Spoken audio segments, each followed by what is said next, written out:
9 Plus Us presents the Baseball Together podcast with your hosts, Blackjack Brad and Kansas City Little Big Briggy Blue Eyes. And now, Baseball Together. Welcome back, baseball family, to another episode of the Baseball Together podcast.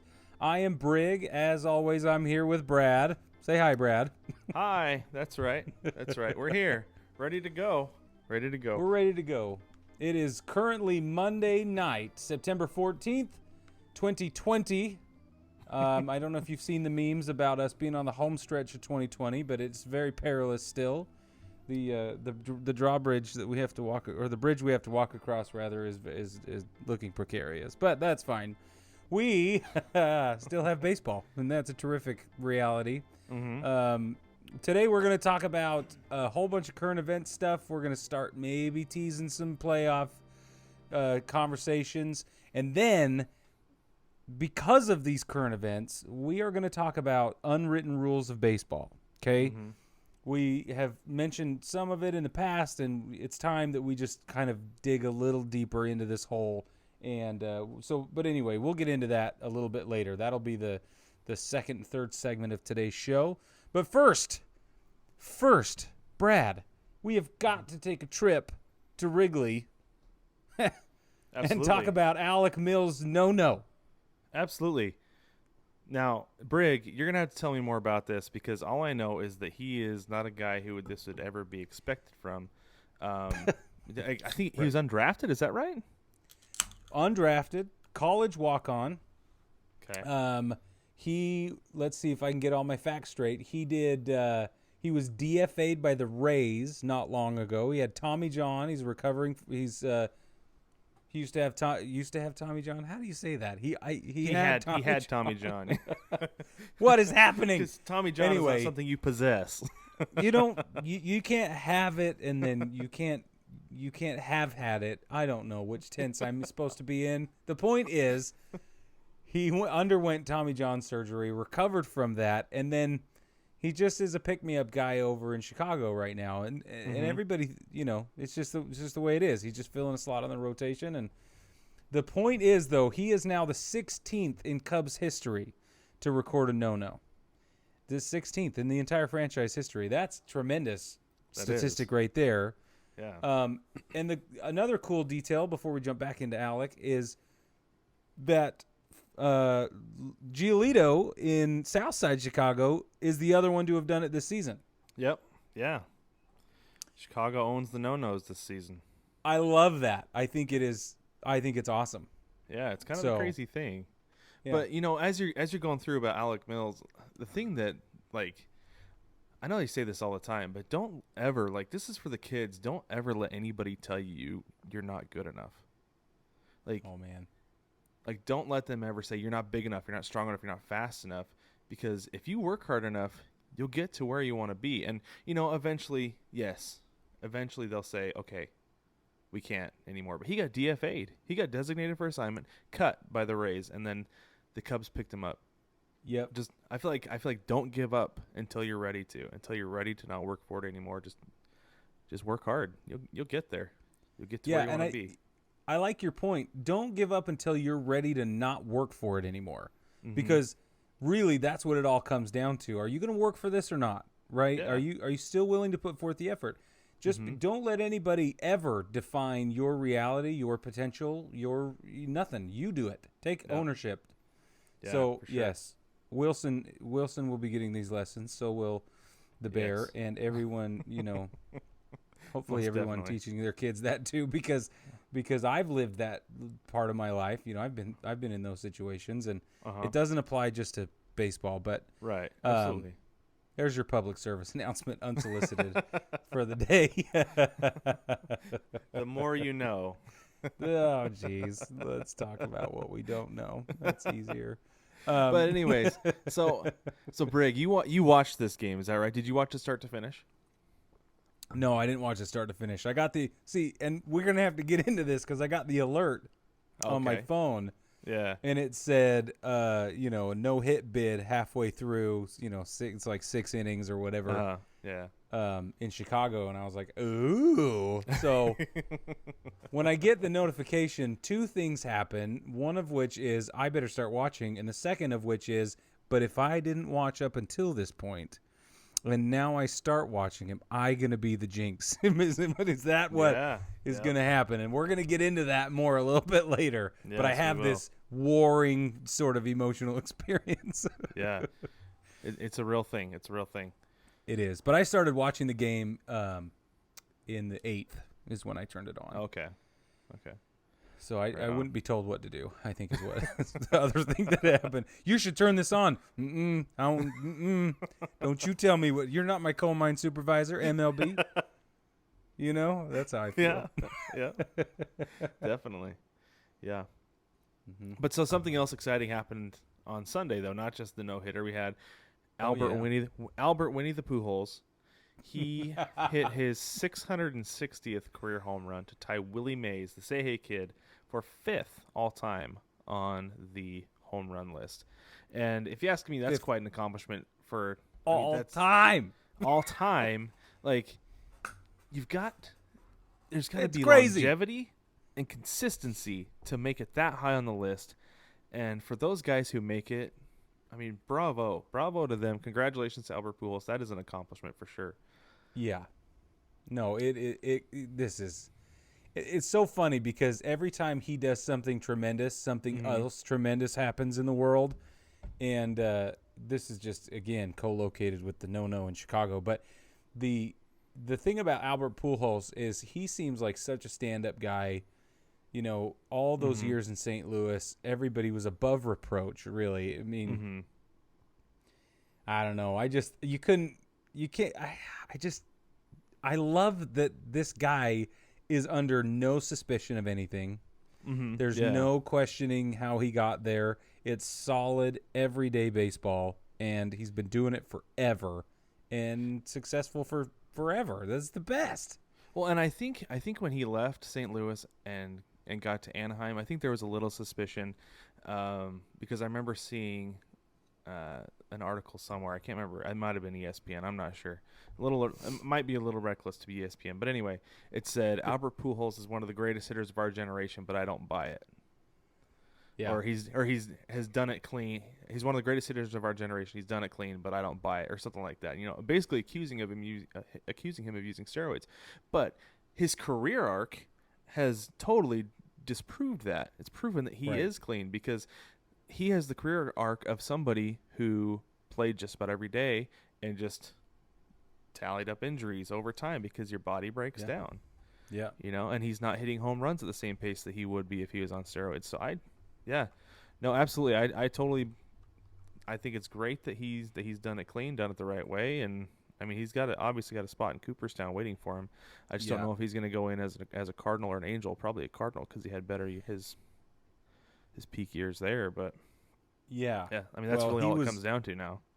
So let's talk about that for a second. He was on Baseball Reference. He got to St. Louis in 2001 at his age 21 season, played 161 games. Okay, played the full season. Yeah. Then all the way through to 2011, he was playing 147 games in the 2011 season, also in St. Louis. That was his 31st birthday year. Now, he had no lagging plate appearances. His run production was pretty consistent between 99 is the lowest. The highest is 137 in that 10-year span. His hits are exactly consistent through that 10-year span. It's just exactly what you're saying. This career arc is just undeniable. So then he gets to Anaheim, 2012, plays 154 games. Whoops. Baseball Reference is interactive now. Did you know this? I didn't know this. I'm clicking stuff. I'm highlighting things, and it's now there are pop-ups, and the spreadsheet is orange, and I don't know what's happening. But look, you gotta be careful on that website. Apparently so. So let's say he goes the next 2 years, and we get a full 20 years out of him. Okay, he goes 2012, 154 games. To 2020, he's at 31 games in 2020, right? Now, obviously, that makes sense. But his lowest point, games played in the last 8 years, 99 games, and his highest is obviously a full season at 159. So let's go back to at-bats. Again, in the last 8 years, 607 at-bats in 2012. And then his lowest point was that same 2013 99-game season where he had 391. But even in his lowest season, he's still at the plate 391 times. Yeah. It's half of what a full season would be, but he's playing a little over half a season, so that makes perfect sense. Yeah, and that's kind of the thing that's always been with me is that he has that lingering, more nagging foot issue that you see every time he goes to run out of an infield hit or tries to, and he's played through it. He's played through it, and it's been a number of years. He's still been able to hit the ball for power, hit the ball for a pretty decent average over that time. So I think he's been fantastic. It's been great to watch. Somebody in the American League West, I hate it because he still kills the Mariners even at 40 years old. But that's poopy pantsery is what that is. Yes, it is. We're literally discussing greatness, and Brad's over here like, yeah, but that's Blackjack Brad at his finest. Let's see. Now that we've alienated all the Angels fans, let's move on and talk Cardinals about fans and the Cardinals fans. No. We praised his work in St. Louis. That's it's fine. True. Okay. Anyway, you're just upset. It's fine. You just be angry. Now that you shaved your beard, is that why? Did you decide to come back a little angry? I am a different person with no beard. There's a little peek for the people on YouTube. It's gone. It was really itchy. And it was just getting too itchy, and so I just couldn't take it anymore. It's just one of those things, kind of like Marshall on How I Met Your Mother when he shaves the middle of his head. It's kind of shaved right down. It's like, well, can't turn back now. So. Well, okay, so hold on. If we're going to draw a parallel to Marshmallow in How I Met Your Mother, then you snapped, and all the pressure got to you, and there may not have been a wedding involved, and then a subsequent hat. I'm just saying. Well, there's always a hat involved. Always a hat involved. There's always a hat, no wedding. for sure. I probably did. And if there's not, there should be, right? Yeah. The itching did make me snap. I'll cop to that one. Okay, that's fair. All right, let's move on. We're going to talk about the postseason. Okay, the postseason is coming. It's going to be here before you know it. God, it makes me so happy. I can't wait. It's going to be so much fun. All right. But the bubble situation, we've got it all set up, right?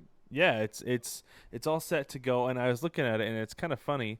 They're going to lengths to ensure that nobody has home field. There is no team that will happen to be playing at their home field. Because do you mind if I run through this real quick? No, I love it. So, other than the wild card rounds, the wild card like the home team or the higher seeds in the wild card round they're going to be all 3 games will be played at their parks. So like the A's, they're going to play in Oakland for all 3 games of that series if that's how far it goes. Gosh, I don't know. We'll say the Yankees make it, they'll be on the road for all 3 games. Hey. Okay. if anyways. But then the NLDS will be played in Texas because there is no National League team in Texas. So you'll have games in Arlington at Globe Life Field, and also at Minute Maid Park is where they'll have those games. And then the ALDS, the ALDS will be played in LA at Chavez Ravine and in San Diego at Petco. They're not going to be playing. Yeah, they're not going to be playing ALDS games in Anaheim at Angel Stadium. And then you go to the LCS. You've got ALCS at Petco, NLCS at Globe Life, and then the World Series will be played at Globe Life, which I think is actually really funny that they're like, wow, we've got this nice brand new ballpark. The only way it's going to see any postseason is if we play the World Series there.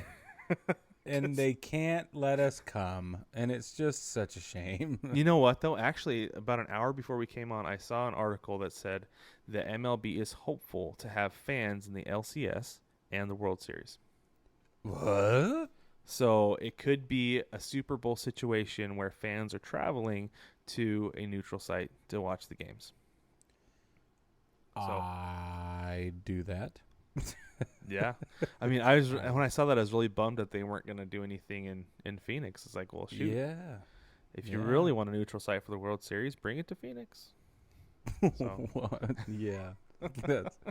Yeah, but they just got that big new fancy stadium. You know that's why they're doing it. It is. It's exactly why they're doing it. The Rangers aren't going to make the playoffs, so they're not worried about them, getting home field in the World Series, which we found doesn't matter, but whatever.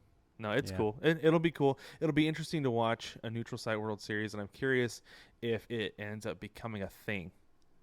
Yeah, because I can see it becoming a thing.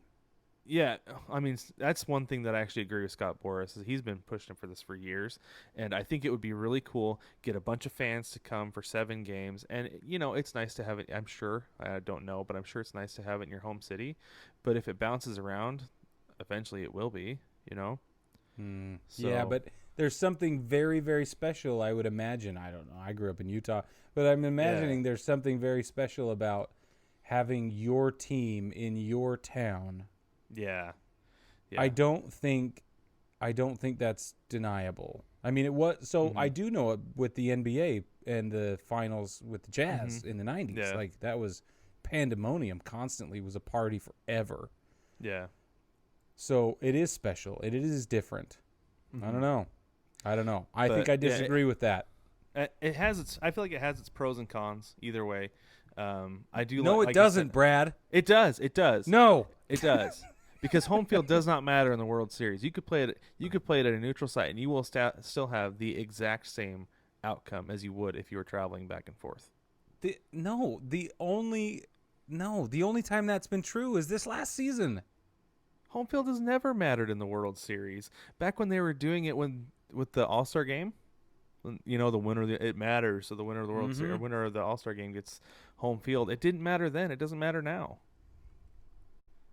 Home field does not matter in baseball. Brad, this is me stuck firmly in the mud. Okay, so stop. That's fine. You're not going to convince me. That's fine because you're not going to convince me. Let's move on. Okay. I don't want to talk in circles for 20 minutes. I don't either, and nobody wants to listen to that. So yeah, let's talk about the blowouts. And I think we better take a trip down to, Atlanta. Well, there's that one, and we're going to get to these a little bit later. This is part of another one of the reasons why I want to talk Unwritten Rules. But I saw, just on Wednesday alone, there was like 5, and I said to Mel, I was like, "Gosh, there was more blowouts in MLB today than there was this afternoon at a daycare center." Like, whoa, it was unreal. Solid dad joke, bro. Yeah, it is a dad joke. Thank you. Loved it. But. No, and since last Wednesday, there have been 71 games. 22 of them have ended in blowout fashion, which Baseball Reference defines as a run differential of 5 or more runs. That's a lot. I did the math on it. 31%. I need to remind myself. Either way, it's around 30%. Almost a third of the games ended in blowouts. Did they really define it as 5 or more? 31%. Yeah. That seems like a really low threshold. It kind of is now. I think based on older standards, it's not. But now now that we live in the home run age, it kind of is. But it's low. I'd say 8 or better. Personally, I'd even go 6 or 7. Yeah, I could settle with 7, but I think 8 makes just as much sense. Mm-hmm. I mean, 8 in one inning is a remarkable feat. Yes, it is. But no, the reason that they do that is because they have their record splits. The way that they break it down, they have what's your record in one run games, what's your record in blowouts, then in parentheses it says 5+ runs. So yeah, okay, that's just the way they've established it, and I kind of use them as. Yeah, of course. As the standard. So. Well, that's because they are. So, you know, they could pay us to say that. That'd be awesome. It really would be. But they are the standard. I mean, they are. That's who we go to. Mm-hmm. Definitely. Okay, last but not least, current event. Steve Cohen buys the Mets. It's conditional still. Right. But he has an offer on the table. The league has to approve it. He's going to spend $2.4 billion with a capital B. Yeah. Yeah. Yes. The big B. Mm-hmm. Yep. Yeah, and I saw this and I was like, thank goodness it's over. And what it means is the owners have accepted it. It's up to the league. They have to get 23 out of the 30 owners to approve it. And when he does, he will own 97% of the Mets. So no A-Rod and J-Lo group buying the Mets. Thank goodness. We're going to have a team that can pay its players and settle its debts. Is this where we blow raspberries? I feel like we could. We definitely could blow raspberries. Let's do it. Let's do it on 3. 2, 3. I feel like that was the right thing to do. All right, baseball family, check it out. Now that we've lowered our standards all the way to toddler level, we we hope you enjoyed it. Please don't leave. But we're going to come back and we're going to jump into these unwritten rules. We're going to talk about what they are, what they mean, why you should care or not. Stay tuned. Take me out to the ball game. Take me out to the crowd. Buy me some peanuts and Cracker Jacks. I don't care if I never get back with me. Root, root, root for the home team. If they don't win, it's a shame. For it's 1, 2, 3 strikes, you're out at the old ball game. Shop kids' baseball shirts at 9plusS.com.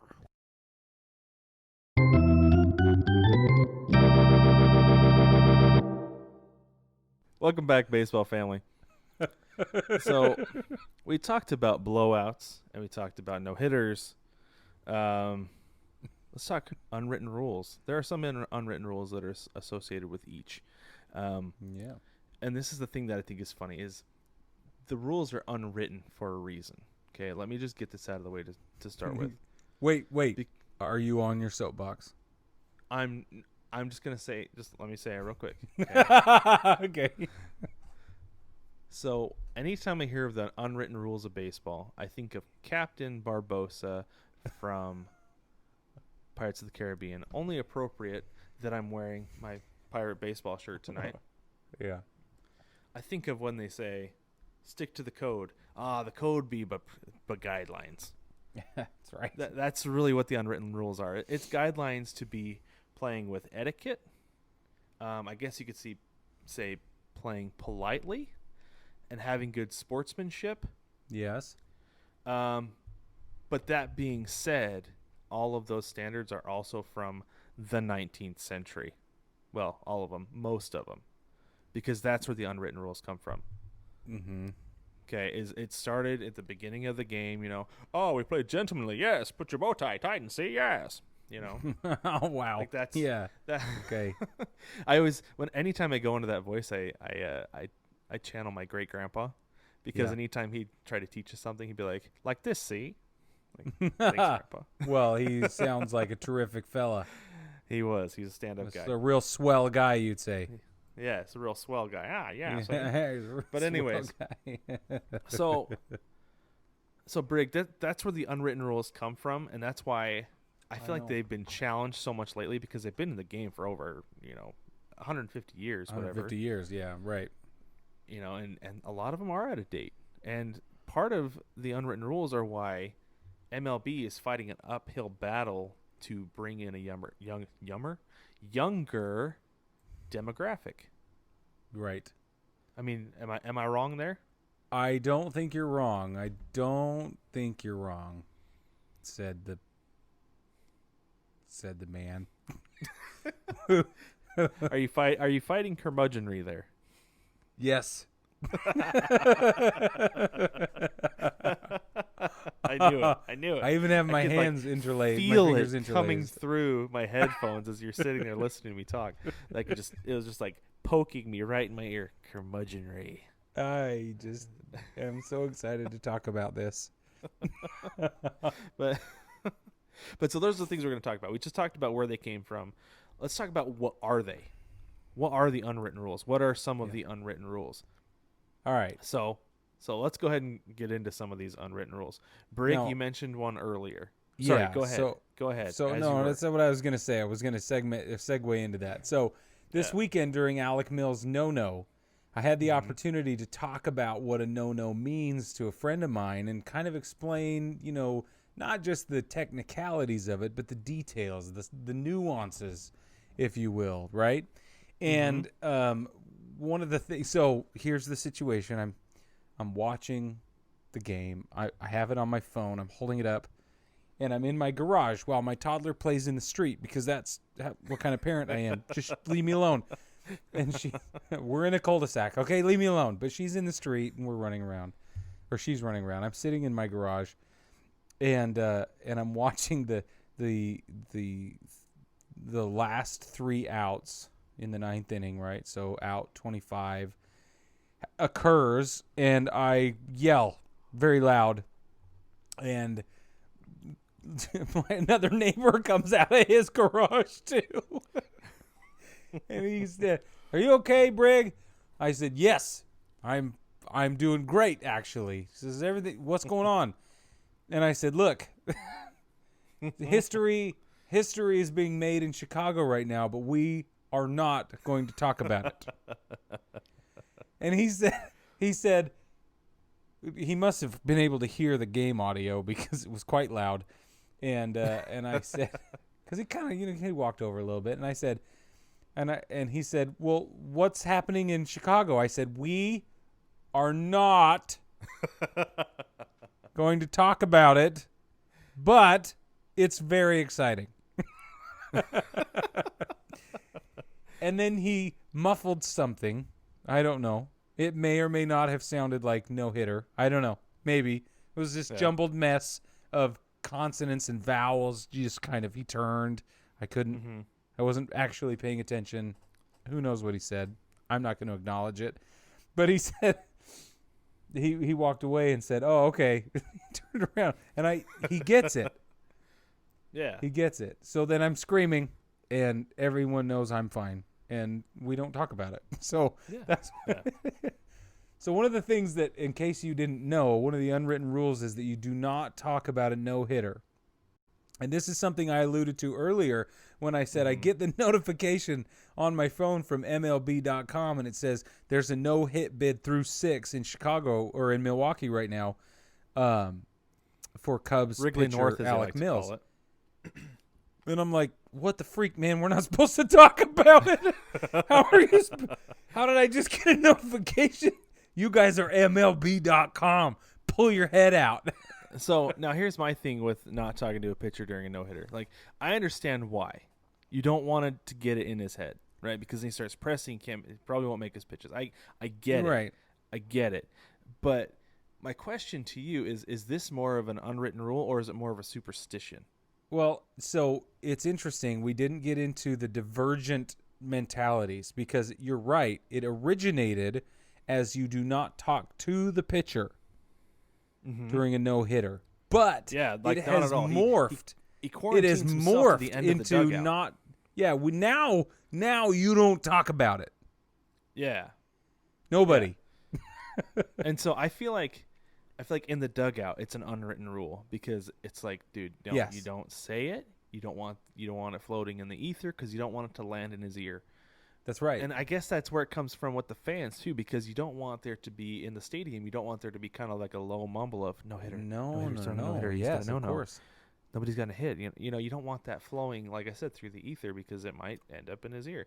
That's how I feel. Even like you sitting at home, you're not gonna talk about it with your neighbors. Is that more of a superstition, or is that fit in with the unwritten rules? And this is what we talked about with my friend. This is 100% superstitious, okay? Yeah. And we are a desperately superstitious people, baseball people.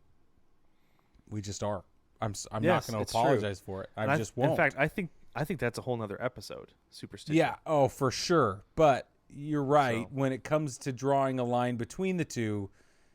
But I think the unwritten rule is that you don't talk about it in the dugout, especially bring it up to the pitcher.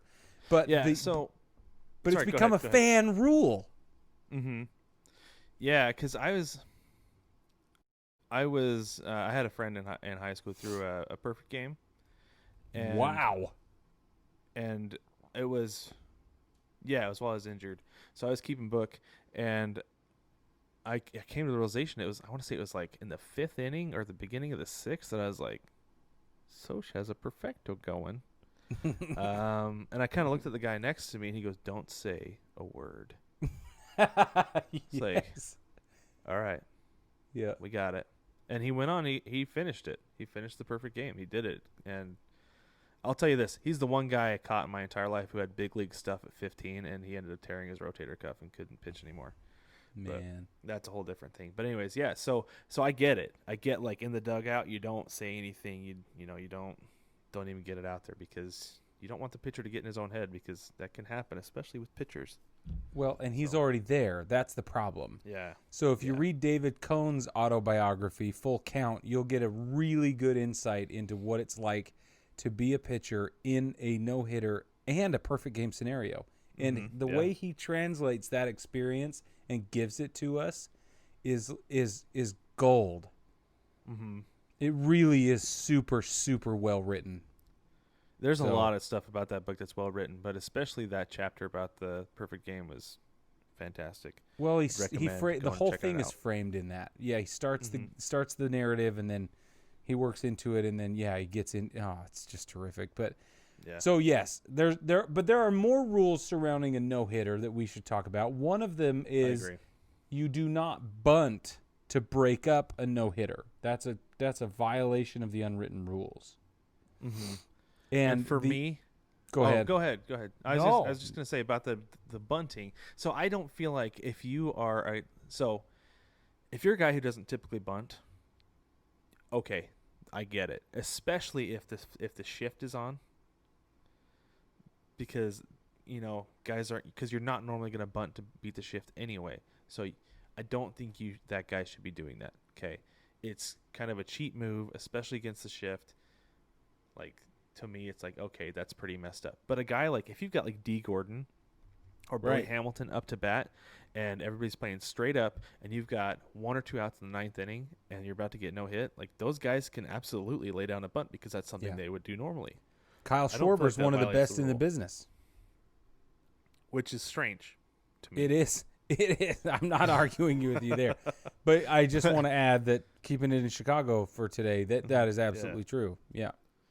Yeah, but no, I feel like that's the way that is. It's like, not everybody. Like, if you want to lay down a bunt because that's what you do, that's fine. Go ahead and do it. But don't, like, beat the shift when the guy's got 2 outs into the 9th inning, because that's Bush League. That is to me. But I don't disagree with you, but I bristle against the idea of being competitive. Right? Like, do what it takes to win. Yeah. I don't know. Yeah, and that's my thing too. Yeah. Is that, like, it might be Bush League, but at the same time, like, and that's the thing too, is if it's a close game, if it's a 2-0 game and a no-hitter, that's where I draw the line. Yep. Then go ahead, do what you got to do, because if you're within 2 or 3 runs and you can start a rally on a beating the shift bunt up the left field, or up the left field line. Yeah. Friggin' run it out, man. Drop a bunt, lay it down, get a double. You get a double out of it. Yeah, you don't know. That's exactly how I feel. If you're within 2 or 3 runs, I don't care how many outs the other team has. I don't care who the pitcher is. It could be a no-no. Doesn't matter to me. Like, be competitive. And part of throwing a no-no is getting the tough outs. It's not just the pitcher; it's the defense. Right. That's right. And that's tough outs. That's what my friend and I talked about this weekend. Was we were talking about how these are tremendous team efforts. I mean, especially a perfect game, but a no-no as well. It is a huge, huge team effort, and the pitcher can't do it alone. I think that King Felix is the last one to record a perfect game. It was in 2012, and I think he did so on the back of 9 strikeouts or something like that. Yeah, or 10. Yeah, he struck out because he was striking guys out all the time back then. It was absurd. But, it wasn't 27 strikeouts. That's what I'm saying. No, we're talking. He got just under or about a third of the strikeouts, or of the outs were at the plate. The rest of them were in the field. Yes, and that's to your point exactly right. That it takes everybody. It takes everybody to be perfect. It takes everybody to get a no hitter. That's why it's so special. Yeah. Now, Brad, we've talked about this before, and we'll move on after this. But what do you think about combined no-nos? Are you as excited about them or not? No, not at all. Me neither. The Mariners Very threw good. one several years ago, and I was just kind of like, okay, that's fine. Yeah. Okay. Yeah. Throw a complete game if you're going to get a no-no. All right. Mhm. Now, all right. Do you swing on a 3-0 count? 3 balls, no strikes. Your team is way ahead. Do you swing on a 3-0 count? Yes. This is an unwritten rule that you It don't. is. That's the rule states that you don't. Oh, that's true, right? The rule states that you don't, but do you? In my opinion, yes. And we talked about this a little bit with Fernando Tatis last week. Yes. He hit a grand slam to go up by 10. You're already up 6, which, like we said, in today's Major League Baseball, is not a huge lead. 6 It's is big, not. but it's not insurmountable. It's not in one inning. insurmountable. It's not huge. Yeah. So Yes. not only did he swing on a 3-0 pitch up 6, he swung on a 3-0 pitch with the bases loaded. And I'm kind of like, that's fine. Like, if you're you're a major league pitcher, make a competitive pitch and get an out.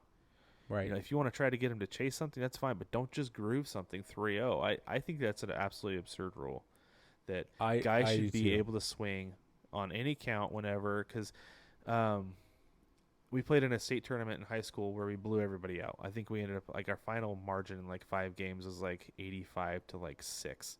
Wow. And yeah, it Jeez. was insane. And our coach came and he told us, he's like, guys, don't swing until you have a strike,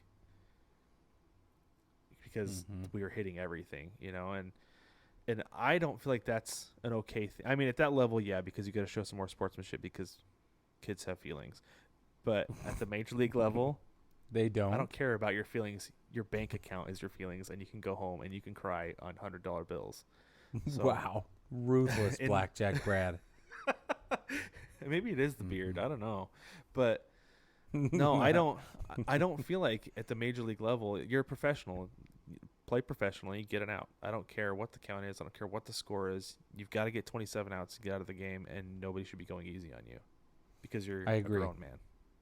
Yep. I absolutely agree with that, actually. So I'm going to skip the looking at a home run one. I feel like we beat that to a pulp. We talk about that all the time. The rule is that you don't stand in the box and wait for your home run to clear the fence. That's the idea. I agree. Don't do it. You want to play baseball like a baby back, then you can stand in the box, and then you get thrown a baseball at your head.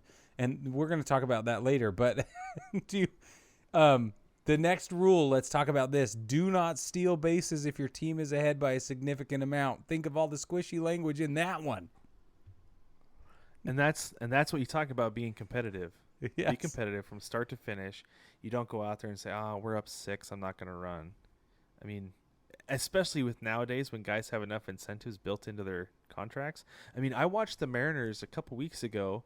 They were stealing bases up, up 4 runs in the top of the 9th inning. Yeah. And then they ended up losing in a walk-off because the Padres came back and scored 7 runs. Of course they did. In 1 inning. So play to win the game, in the words of Herm Edwards. Right. Until it's if over. If that means stealing bases, if that means stealing bases, go steal bases. Right. Swing at a 3-0 pitch. What do you care? Yeah. Exactly. You don't care about their kids. Right? Like, come on. You're there to win baseball games. Yeah. That's right. You don't care about their kids. Yeah. Now, all right. Last one, and then we'll take a break. Okay. If the pitcher gives up back-to-back homers, 2 batters come up, both of them launch him out. They dropping bombs on this dude. Are you allowed to swing at the first pitch of the next at-bat, the subsequent batter? Now, the unwritten rule is that you are not allowed to do that. Right. How do you feel about this, Brad? It's the same thing with 3-0. Don't go in there and just groove a pitch because you don't think the guy's going to swing. Go out there and make competitive pitches. Yep. And especially I if agree you're with out there that. grooving pitches, at what point do you just at what point are you giving up as a pitcher? Well, and what are you allowing to influence your decision to give up? Mm-hmm. See, because to me, this is all about the mental game. This is all about who's tough, who's not, who can hang, who can't. This is resilience in the moment. This is all kinds of things. And really, if I'm letting you throw the first pitch for a grooved strike, right down the pipe, no juice, no nothing, it's like, come on, man, I'm going to drill that, right? Oh, definitely. Because I'm not how doing many of you those any in your favors. life are you even going to get? Hitting is hard enough as it is. Yeah. Don't let the good pitches go by. And I don't Agreed. feel like you can in any situation, especially if the two guys in front of you hit home runs, go up there and hit a home run on the first pitch. Who cares? Yep. Because I actually go ahead. Go ahead. Okay. Jinx, you owe me a candy bar. The last thing I want to say about this, if I have a pitcher who is not mentally strong enough, like you said, to work through giving up back-to-back home runs, in the words of my high school baseball coach, he's not that damn good anyway. I don't need him. Yep. So that's very good. That's my opinion on that. All right, baseball family, we're going to take a quick break. When we come back, we're going to get into more of these, and we have more to say.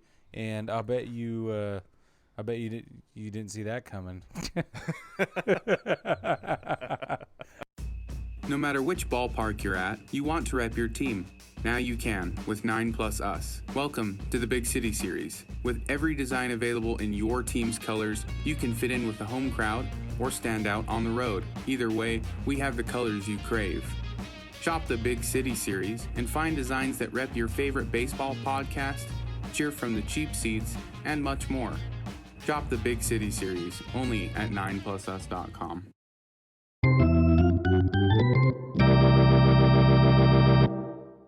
All right, baseball family, welcome back. We're going to talk more unwritten rules of the game. Obviously, we don't have time to get into every one of them, so we're going to cherry pick a couple of these and move through them that way.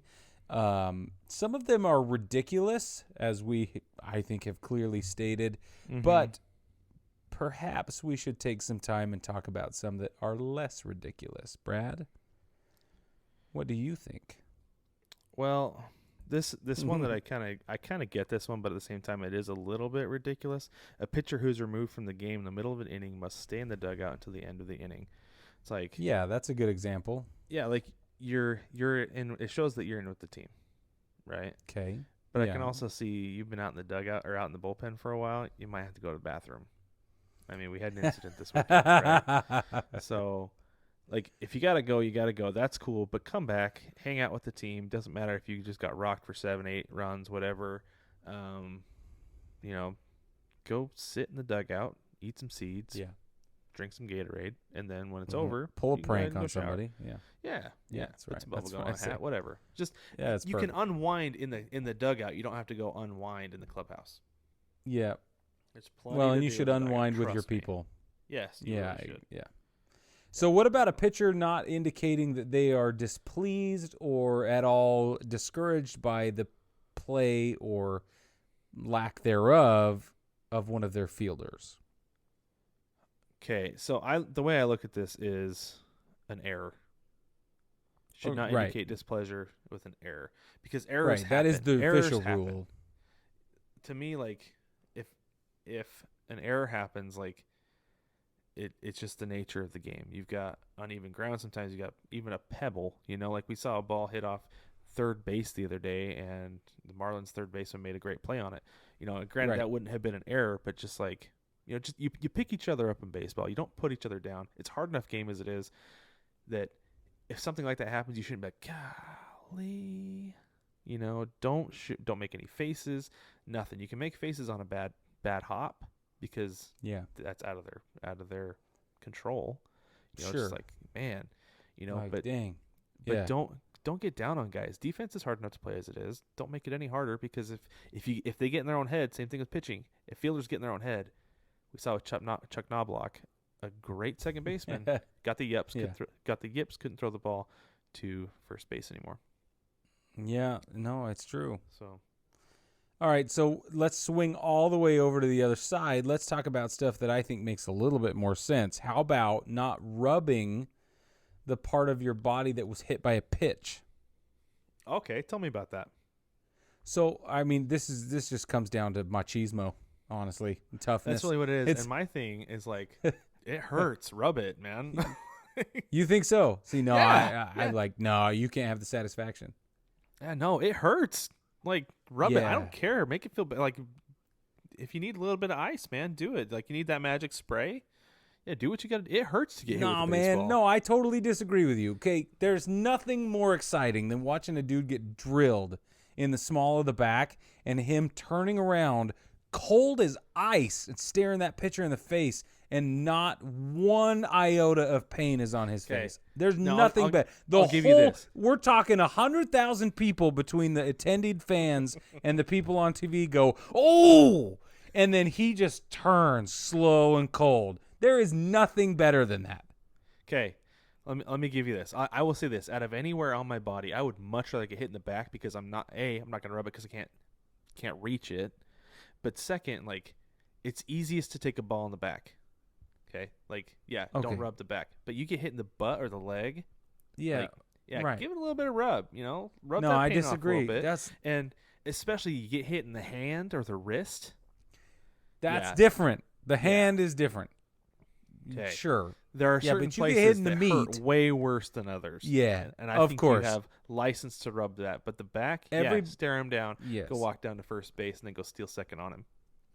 Yeah, exactly. And I'm the same way with anywhere where there's a bunch of meat. I'm talking you get hit in the butt, you get hit in the thigh. Mm-hmm. Look, it's going to hurt like crazy. Yeah, I mean, we've We seen all know pictures of that. it. But it is your job to look unaffected. That is an unwritten rule I firmly believe in. And I've just always thought it was funny because I remember getting hit. Don't rub it. I'm gonna rub it. It hurts. You go ahead and rub it too. I don't care. Well, you can rub it when you get to first base, fool. Like, Well, that's your when you job is- rub it. No, you take your base like you- a man, then you go rub it when you get to first base. That's what That's I'm what saying. I say. That's what Okay. I say, and All it's right. and it's all machismo and it's all BS and it's all bad for you, but it's still an unwritten rule, and I think it's one that makes perfect sense. You are representing the team, you are representing yourself, and you're not allowed to look like a baby back you know what at the box. You have got to stand there and deliver a cold, searing gaze back to the dude who may or may not have intentionally thrown that ball at you. And if they did intentionally throw it, let's get into the next unwritten rule. Are you well within your rights or not to start chirping on your way to first base, maybe throw something or charge? What do you think of that? Okay, so if somebody throws at you intentionally, do not touch that spot where they hit you. Absolutely not. Okay, like I'm with you on that one. Absolutely not. Do Yes. not. Unless fact, it's in the face. You run down, in fact, you strut down to first base, maybe swell up and flex on him a little bit, and call him a couple names and tell him you bring that all day because it doesn't even hurt. Nice change That's up, right. sucka. Like that's Peacock. Yeah, I totally agree with you on that. Absolutely, definitely. Yep. Yeah, you peacock all the way down and tell them nice change up, nice curveball, whatever, when you know they Yeah. brought the heat because nothing Right. pitchers hate more than that. That's right. Exactly So- right. You telling me my 95 mile an hour looked like a changeup? Yeah. Well, now they're in their head. See, that's where this. Yep. See, the cool thing about a lot of these unwritten rules, some of them are complete BS. Mm-hmm. Some of them are like, let's be nice to each other. And like, come on, man, stop. Yeah. Like Yeah. this is a ruthless cutthroat game, right? Mm-hmm. And if you don't perform, the other guy will, and you'll get DFA'd. Exactly. So Yeah. it is you have to perform. Period. End of story. But some of these rules are about reputation and team morale and all this other stuff that goes into the subtext, the nuances of the game that I think are undeniable. That you can't if we ever get away from them, we're going to be in trouble. And see, I feel like some of them can be challenged. We can get away with some of them. Like I've talked. I mean, like you said, we've talked endlessly about watching a home run. Fine, it's Sure. I feel like it adds entertainment value. Go for it, absolutely. Right. But And I just want to punch you in the face. I know. But luckily for me, Not you. I'm Not you. Oh, I mean, okay. I'm talking about the guy in the box. I want to take Yasiel Puig and hit him with my keyboard. That's all.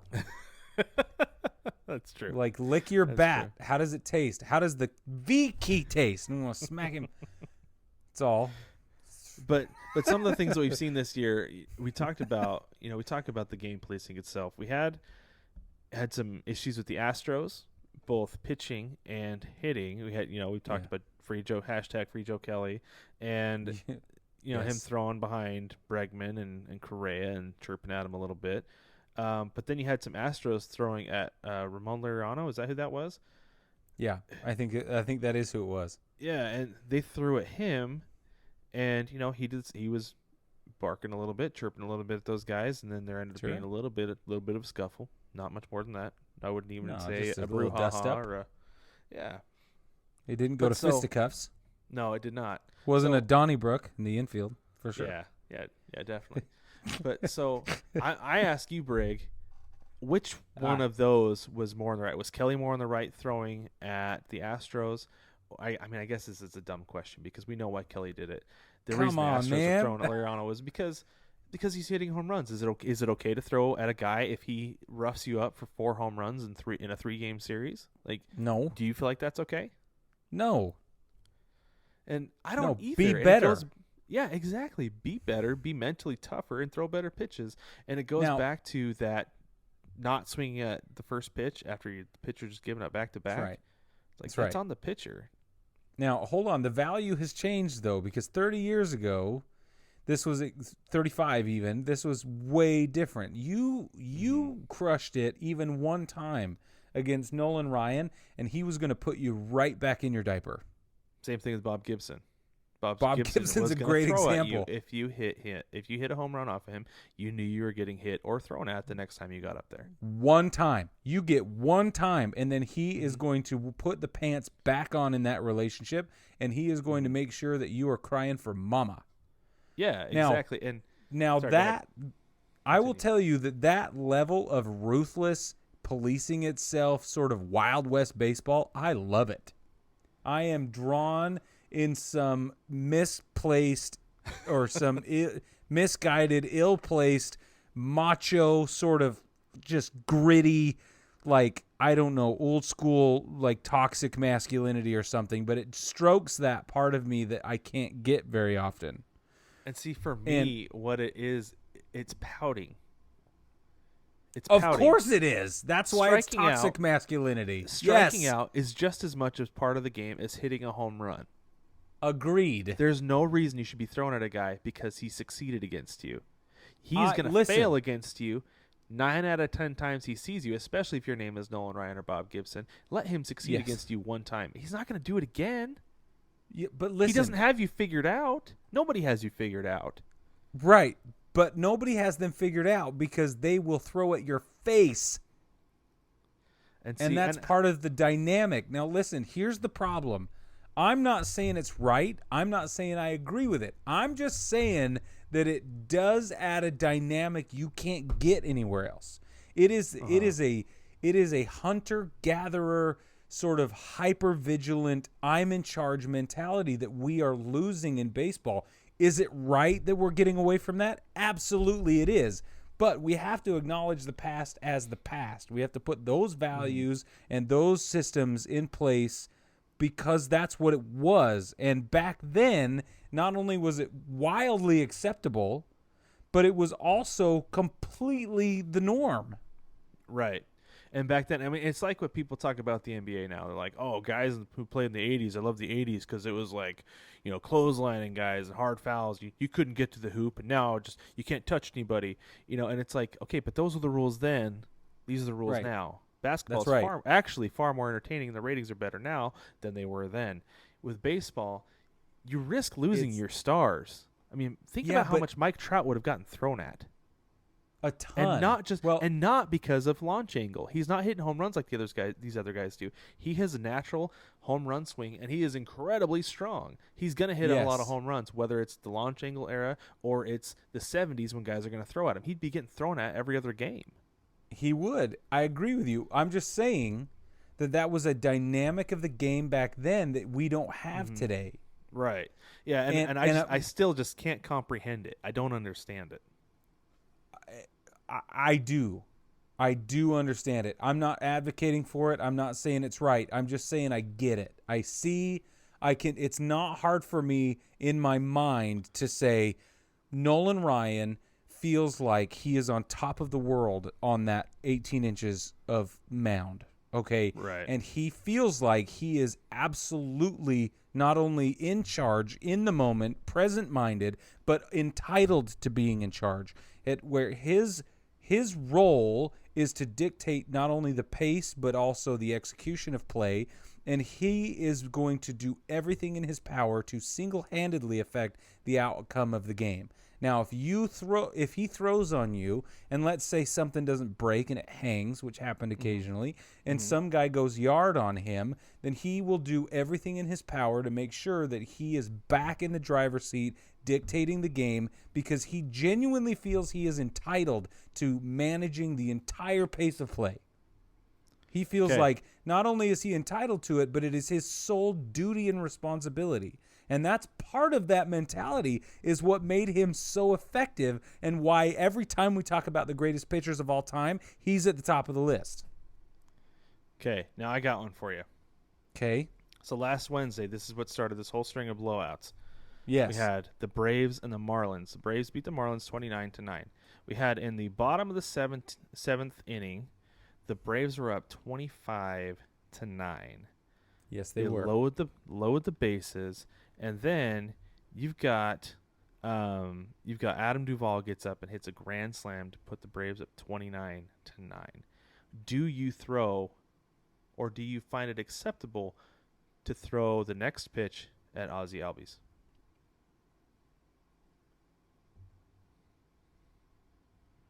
No.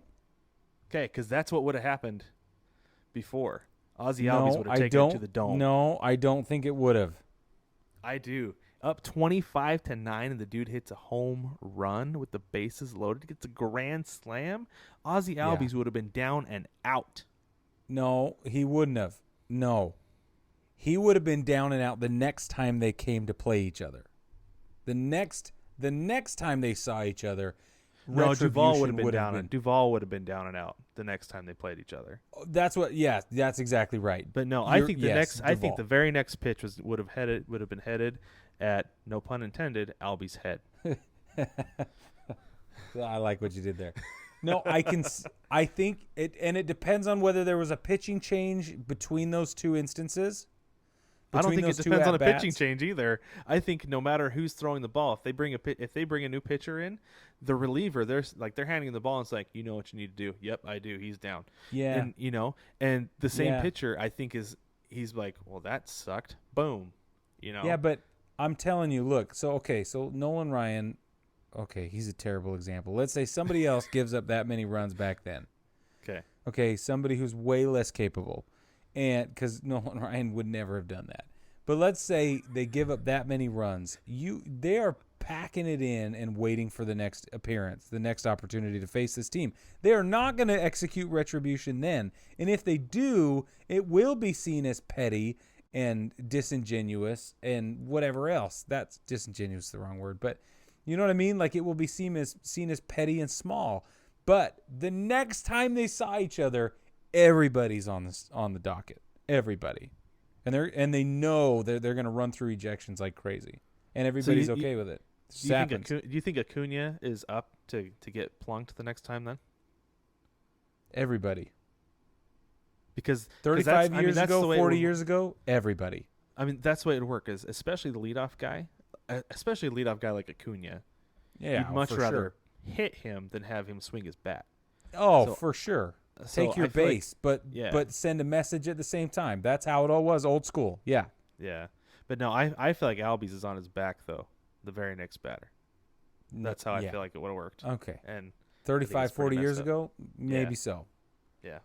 But I don't think so with that many runs on the board. I think they're packing it in and planning their revenge for later. Okay. All right. Well, We'll let see. us know what you think, baseball family. What do you think about the unwritten rules? Do you think there's some that are outrageous? Do you think a lot of them make sense? Are there some that borderline on just superstition? I mean, let us know. Let us know if you think Ozzie Albies would have been on his back following the Adam Duvall home run. I don't know. I don't know either. But check Send it us a out, baseball message. family. If you want to learn more about baseball's unwritten rules, I've got this book here called The Baseball Codes. It was written by, Jason Turbo and Michael Duca.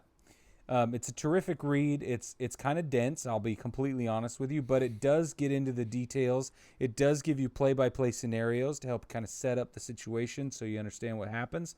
And if you can read it in Vin Scully's voice in your mind, you'll probably be a lot better off.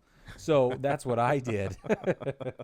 I could hear especially during the play-by-play announcing that they try to break down in there. It gets a little lost in the sauce unless you're listening to Vince Scully in your brain. So, maybe he should be doing that as like a retirement job, reading audiobooks, because he could read the phone book and it would be entertaining.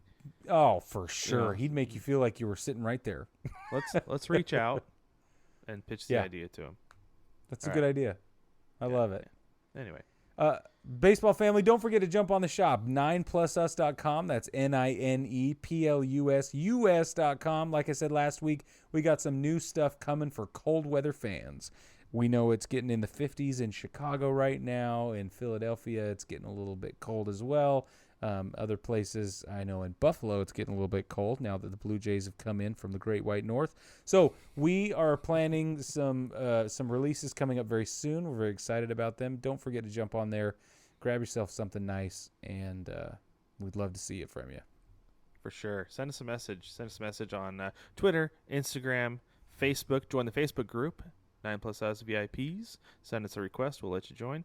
And you can also send us a message in the mailbag. There's a link to the mailbag in the doobly-doo of every episode on every podcast provider and also on YouTube. So send us your questions, comments, concerns, snide remarks, anything you want to hear us talk about, and we will give you a shout-out on the show. But baseball family, it was a lot of fun this week, and we will catch you next week.